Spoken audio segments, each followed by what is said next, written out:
Hey everyone, welcome back to the channel. In this video, we'll talk about fantasy basketball tutorial ESPN app. So let's get started. So first of all, you're gonna open up the app, and after that, you're gonna press on basketball up here. And after that, you have two choices. You either create a league or just join a league. So we're gonna just join a league for now. And after that, you're gonna choose your experience level. If you are a beginner, you're just gonna press on here. If you are pro and you know what you're doing, you're just gonna press on here. And after that, you're gonna choose the scoring type. But let's say you prefer to play seasons points, you're just gonna press on here. And after that, you're gonna choose the draft type, either the snake or the salary cap.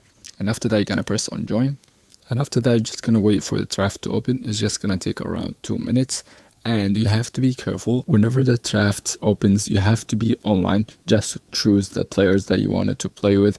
And the season is gonna depend, and the point is gonna be depending on the players that you select. So yeah, that was a quick tutorial about it. Thank you guys for watching. Don't forget to like and subscribe, and see you guys in the next video.